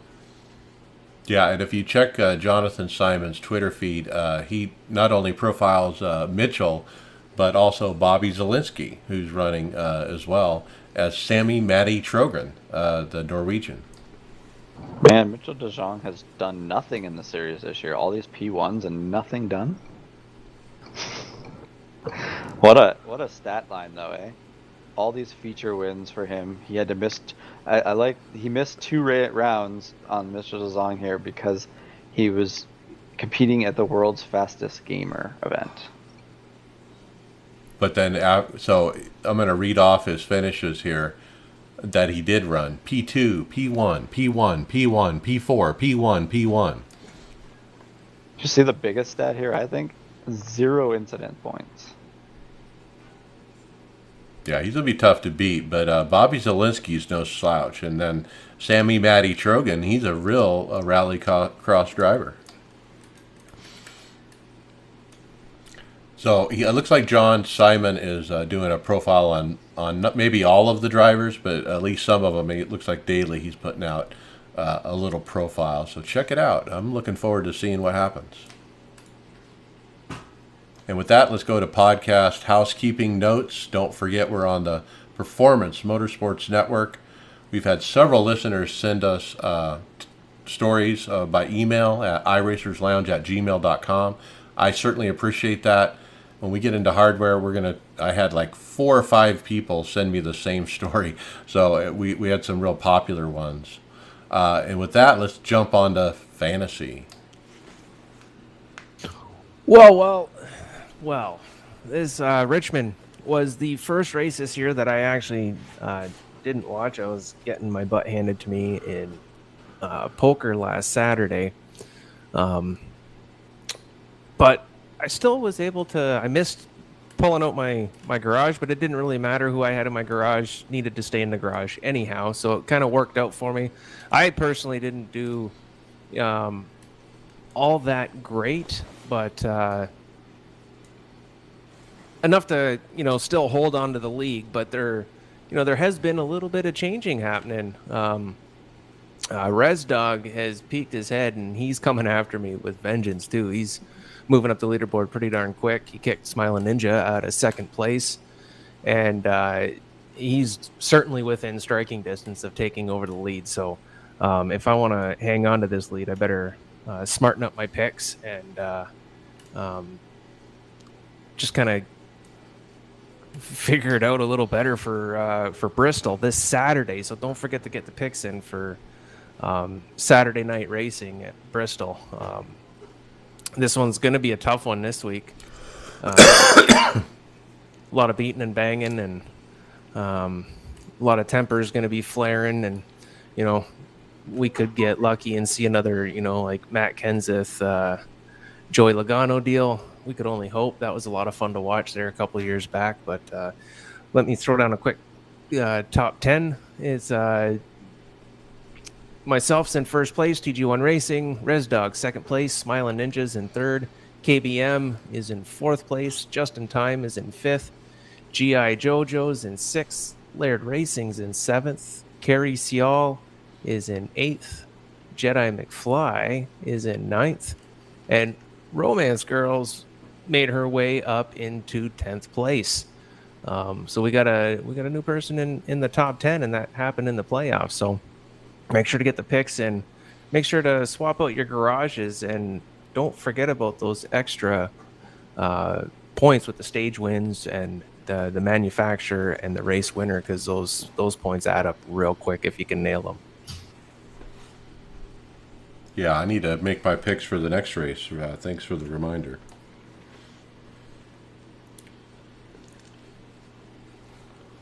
All right, let's jump into hardware, software. Boy, this is the one I was telling you everybody sent a link about. We had several listeners that have found this thing, and boy, is it eye-catching. So we had a tweet by Aston Martin, the car manufacturer. It says, we partnered with @Curve Simulators, Curve without an E, to create the AMR CO1 Racing Simulator, offering the ultimate in luxury esport experience. Featuring a full carbon fiber monocoque, It provides a fully immersive driving experience for the home user. And oh boy, it's got that classic green Aston Martin kind of color is available, but they have several actually colors. If you check the slashgear.com article and scroll down, you'll see they offer it in white and blue and a nice red and so forth, and you can like customize it. Is it even motion? Nope. Did you see the price tag? £57,000, I believe it was at. That's definitely paying for name brand.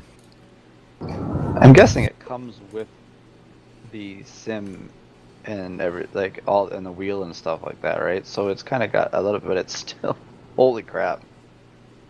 I love the seat, the actual seat that's in it. It's a beauty.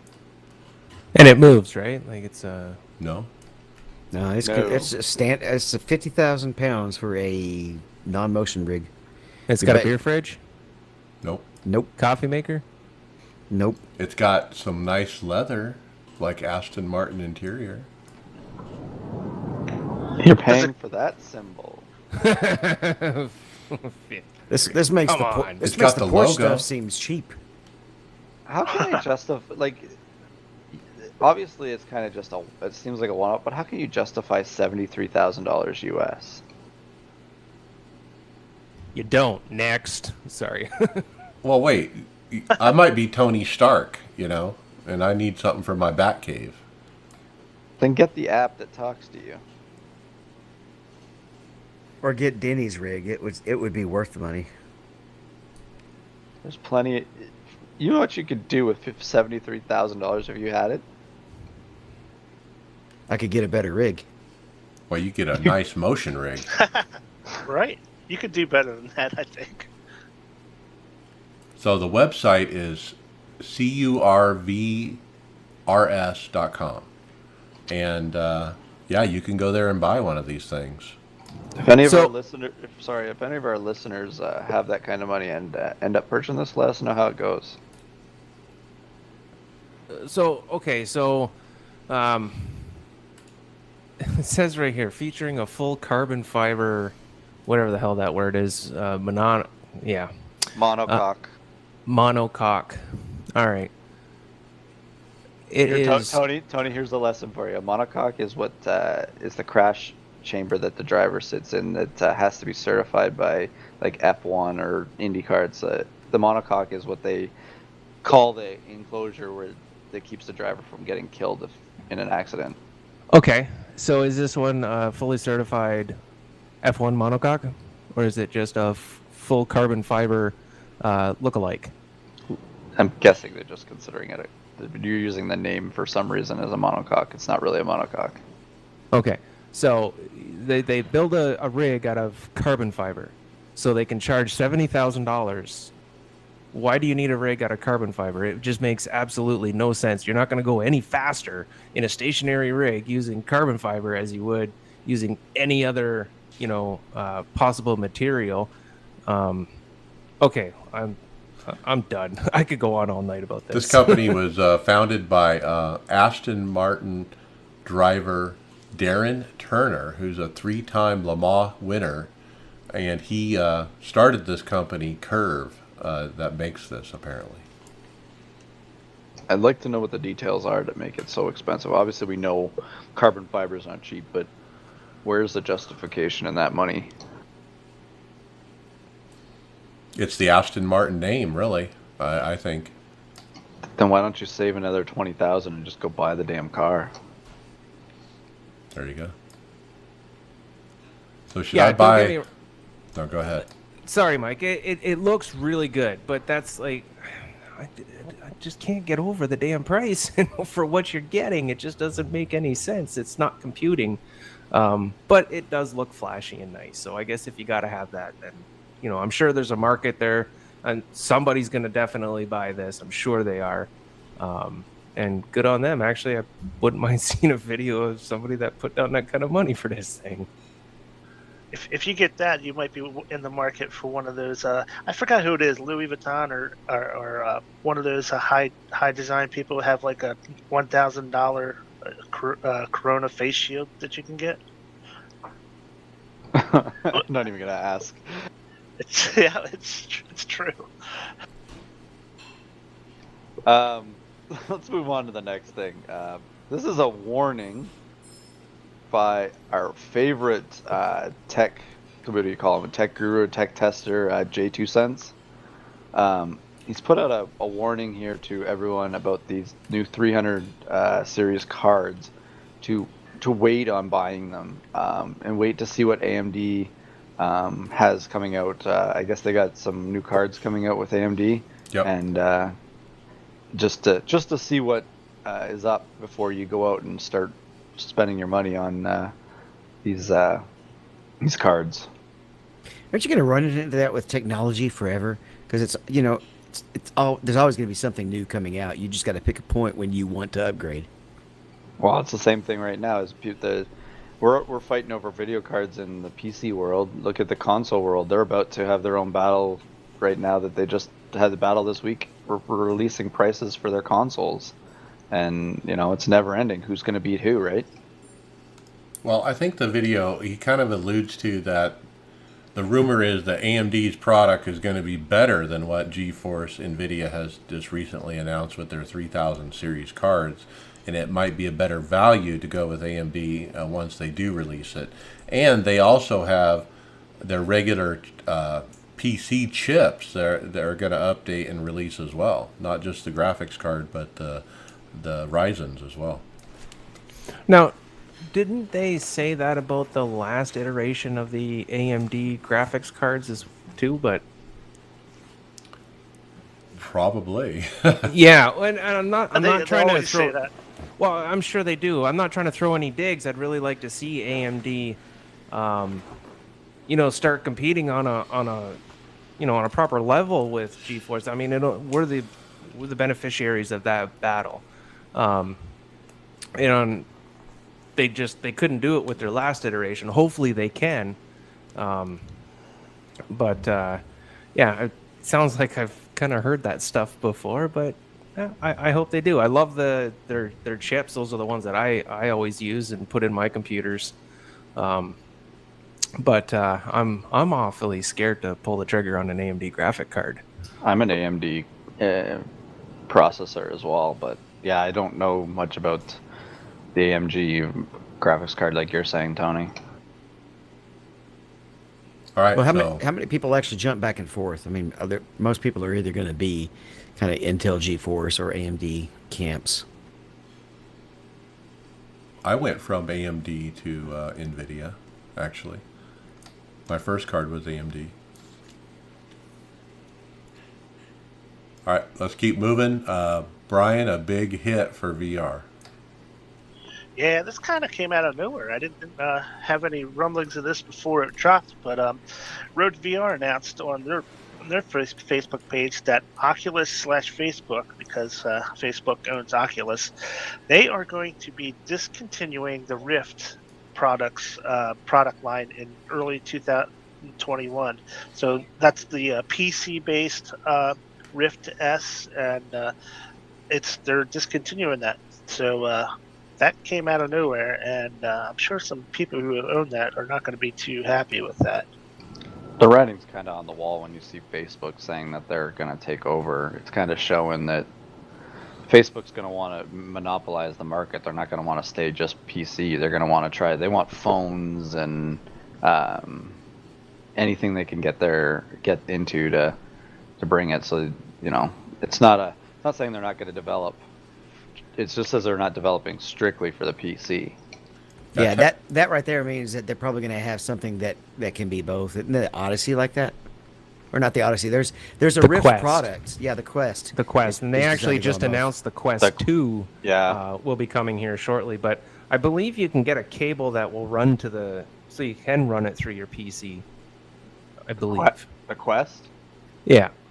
Yes. I haven't seen anything that's been like real accurate for it to work though. Like it's not. There's like, wasn't there something like latency issues and stuff like that? I could be wrong. Well, I just see it as a big hit to the industry when you have the number one seller. I would think it's the number one seller of VR goggles, basically closed shop. I do feel happy that I didn't end up buying a whole lot of different VR softwares. I played around with a few, but most of the time I'm either in the sim or I'm not on my computer. He's on the Star Trek bridge. Yeah, I played that for a little while. And Chris has still tried to talk me into going on and doing some co-op with him, but his work schedule, we don't line up very well there. Okay, and then Brian, you feel better about your choice in buying into a different company? Yeah. Matter of fact, so I just got an email today about the new G2, the Reverb G2, saying that it's going to be shipping out this fall. Didn't give you too many more details. I think it was a little later than they wanted to be. They cited COVID, of course, as being as a factor, and a little bit later release than what they wanted. But yeah, it's on its way. And I've been talking with Steve Thompson from OBRL, and he texted me today, said he ordered a G2 himself shortly after he heard this news. So so I think people are just gonna go to a different option. There's other options other than than Oculus for those. So my opinion of this was when the Quest and Rift both came out basically at the same time. It was kind of almost like a deal where they were like seeing which one was going to do better, and that's where they're going. And I think the Quest did outsell it because you don't need a PC with it. So I think that was pretty easy to see that coming. And after that, they just ditched the computer line altogether. All right, we got time for one more, David. I'll jump into it. We got a short throw kind of bubble-shaped simulator by Cobra Simulations or Projection. Short throw projection, that means it doesn't have to really be that far back. And it comes with its own software that kind of adjusts the geometry so that it looks right on this kind of dome shape. Gives you a wide enough view. It looks really good for airplanes, probably handy for sim racing as well. Wow, this is really neat looking. So I think what they provide is just a projection and the screen, not necessarily the rig or the cockpit. I think they have an R-seat cockpit sitting there, but when you look at the Instagram post, they have a wheel set up, but this, like you said, it's a round kind of screen that encompasses like a half circle, and then it's got a dome thing kind of up above, and inside that dome is a projector that's projecting down onto that screen. So it's like a package all in one. Really neat kind of projection system. Now, the size of the image seems large compared to the rig, though. Right, and I'm curious if you'll get a good position to get that FOV that you really like. Right, that's my concern. It's too big. But I'm sure you can adjust that as well. I mean, if you seeing too much is never really a problem. Right? It seems like it's more conducive to like a flight simulator than a race car. Yeah, I agree with that. Yeah, it's a good name for it, it does look like a Cobra when its hood is expanded like that. It's kind of neat. Yeah, so they have a website. It's cobrasimulation.com. And they got some pretty neat GIFs and different videos where they show it off. Okay, and with that, we need to keep moving, so let me get back to my script. We're going to jump into results, but first, the results are sponsored by the Eucora 2020 Throwback Indy Series. Round 16 of the 9-4 Motorsports Throwback Indy Car Series headed out west to the wine country to tackle the twists, turns, and blind apexes of Sonoma Raceway in a grueling 59-lap, 150-mile marathon. Brian Beard would earn the iRacers Lounge Pole Award with a blistering 1:14.055. You would also dominate the race handily by leading wire to wire, with championship leader Paul Jenkins finishing on the second step of the podium, thus minimizing any gains Beard, sitting in second place in the standings, could muster. Finishing in third was Diego Ascenzos. All right, let's go into results after that. Finish up Richmond. Friday Open, I ran P17. I actually ran 3rd to 10th most of the night. It was about 20 to go at the start-finish line. A car pops out of gear into neutral right in front of me, and I just plowed straight into him. I don't know how I could have missed that, but 8 minutes damage, and I still ended up with a P17. David, you got P24. Yeah, it wasn't very good. I was just slow, and I chose not to qualify for this one, and really got punished for it. We had a 90-lap green flag run. It was 2 laps down before any caution came out, and I think I was actually in P20. It got punted to P24, but that was inconsequential. It was a frustrating, slow week. Wasn't that top split and Adam was running with you? Yeah, and he just pulled over because he was running slower than me. He said he was in the way, and he actually stopped, right? Mm-hmm. So yeah, you guys weren't happy at all with. I don't know if it was a set or what, but you guys were having a trouble. Greg, you also had trouble. You wrecked. Yeah, I'm trying to remember. I think that was the race that I was in that big. There was probably like a 10 car pileup in the backstretch. It just nowhere to go. I didn't have a good week at Richmond, and the set was just too tight in the center, and we just couldn't. We didn't hit any of the good setup feelings that we normally do at that track. So we'll just move on to the next one, I guess. Tony Rochette got a P6. He said not fast, but tried to survive. Good run. Sunday Open, David wrecked. He said over-aggressive driver on lap 29. Yeah, there was about the top 12 drivers were on older tires, and then we had a group behind us that were on newer tires. And this guy had to get all the positions back in like 1 lap, and he got loose on my outside and just clobbered me into the wall, and it finished the car off. And then, Brian, you ran a P18? That was a P18. I started towards the back because I screwed up qualifying. So, but I was making my way towards the front. And if you remember, a couple weeks ago, I mentioned with the new tire limit, waiver rounds are kind of gone away. Well, another thing that's coming back with the tire limit is that people are restarting races on old tires. And so what happened was I was about halfway through the race. I was up in P7, and the car that was in the 4th spot on the high line spun his tires on the restart and just came down the track right at the restart, right at the start-finish line, and just plowed my right front. And that put me down a couple of laps to get that fixed up. But I got back out and salvaged the 18th out of it. Yeah, that's a bummer. You can't miss it, What are you going to do? Yeah, and a lot of drivers are having to readjust to the fact that people are going to start with slow tires because not only is there a chance of tire spin, but they're just not going to be as fast, and it can't be like the old days when you could just gun-ho it and run right through everybody on the first lap.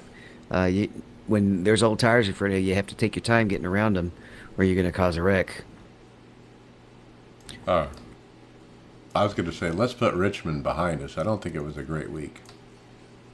No, and it was I've definitely been on a slump, but I kind of snuck out of it here at Bristol last night. Went pretty well for me. I stole a P5 sort of.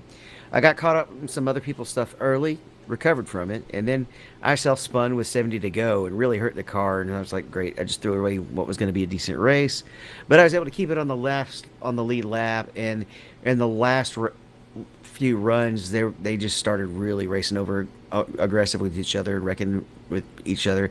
I did get into a guy when a couple of guys in front of me were arguing over position, and he checked up pretty hard. But the last lap, like 6 cars got taken out, and I went from P11 to P5 on the very last lap. So finally, some luck went my way. Now, earlier in that race, you were saying, my luck is gone, man. I'm all wrecked out. I'm going to have a horrible day. And boy, you somehow, and then like Greg, you said, "Where are you running, David?" And he said fifth. I'm like, all of a sudden you went from running like crap, and then you were in the fifth. And I'm not sure how that happened.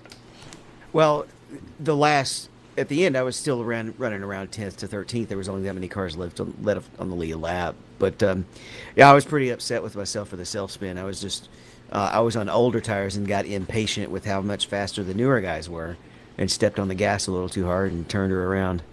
But other guys had more bad luck than me, I guess it would be the best way to put it. Okay, Greg, P13 for you. Yeah, the race was going good. I was top. I don't know what top 5 most of the race there with you, Mike, and Yeah. there was the 4 of us in that race together, which was nice to have a whole race of teammates. But no, we I got involved in a wreck on the backstretch. Someone put it 3 wide when I got loose. We had to restart, and some guys up front that had some old tires and damaged cars and slowed up the field, and everybody had to try and get their positions, and instead of just being patient with, like, I think there was still like 40 to go or something when it happened. But no, it wasn't great, but I'll take the P13 knowing how bad that car was wrecked. Yep. We had a great set. We were fast. And we were running together up there. I had a great car. I felt really good about it. At some point, someone got me on the straightaway, though. I had a big old barrel rolled twice. The car rolled over twice. It actually landed on the wheels. 6 minutes damage, down 200 on the RPM. I did soldier on. I got 2 lucky dogs and brought it home, P11. And what a run with that much damage. I was surprised at how the car ran. I wasn't that much slower. And Greg, you were saying that lower RPM would probably help me. Yeah, I think it just helped with traction out the corner, because I was down a little bit further on my wreck with RPM, and yeah, I think it helped you get off the corner, but you did good to get it. We did good to have good finishes, but there was just way too many wrecks in that race. Nobody knew how to drive.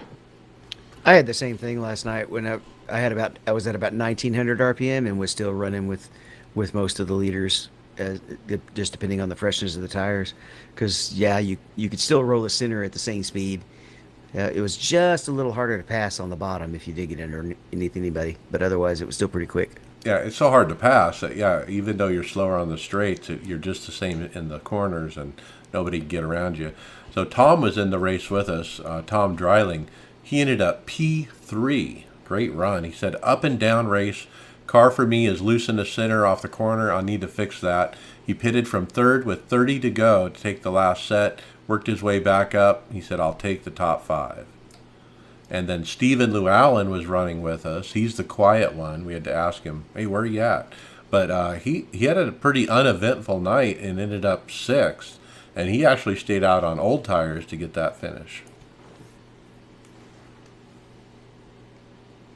Okay, and then we're going to jump to today. I ran the earlier race, P12 in top split, guys. And that's better points than I got the night before. I had a great car and was always moving forward. At one point, I actually had newer tires than the field, and we were driving clear up through the field. So it was Jonathan Dickert and me, and then Brad Miller right behind me. And Dickert was making the hole, and Brad and I were following through.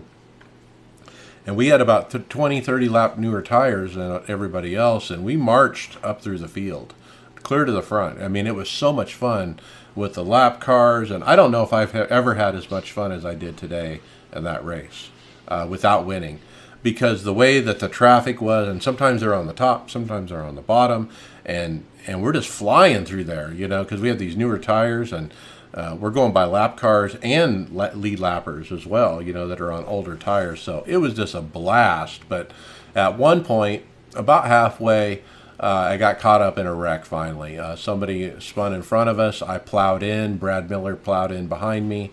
I was down to 1,800 RPMs with 2 minutes optional. I did soldier on and got a P12 on top split. big heavy hitters in there too, like Garrett Maines and Michael Jeans and Ashton Crowder and people like that. I mean, really fast guys. So my confidence is super high right now, based on that run, even though it was 12th. Let's jump to official. I ran this, excuse me, the NASCAR Legends race. I had a bad quali, might have run better, but I was always moving forward, and that was encouraging. P4, I think I got a P6, and then I got wrecked out in my third attempt. But I might run some more of that because that's a good combination, Dover with that Legends car. Okay, and let's talk league. Brian, what do you got with OBRL? Yeah, Monday night at the ARCA Series was at Watts Glen. I qualified okay. I think it was like 8th or something like that. And she got through the first turn okay, which is always a trick at Watkins Glen. Went up through the S's and got to the bus stop, and there was a car sideways when I got there. So I went around him, and I happened, the message at the top popped up that I got a 1X, which I hate because that ruins your chance of having the bonus points. So I looked up to my screen to see the 1X. I was a little angry, and by the time I looked back down, I accidentally spun like one of the nicest guys in the league, and that was terrible. So in that league, if you do something dumb like that, you have to serve your own self penalty, green flag pass through in the pits. So it put me back to around 16th, and I wound up working my way up to 10th. So I'll take it. And I'm apologizing to Ken Schultz right now. Hey, it happens to the best of us. So, all right, and with that, let's jump into final thoughts. Brian McCubbin, you're up first. I am actually on another camping trip this weekend, just a long weekend, so I'm not home right now, so I won't be able to finish any races this weekend. But I look forward to getting back and hitting the next track and go from there.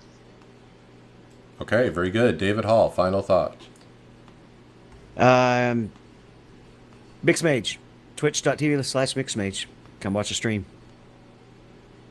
All right, especially with Bristol. It's boy, Bristol's been really fun this week. Greg Hectus, final thought.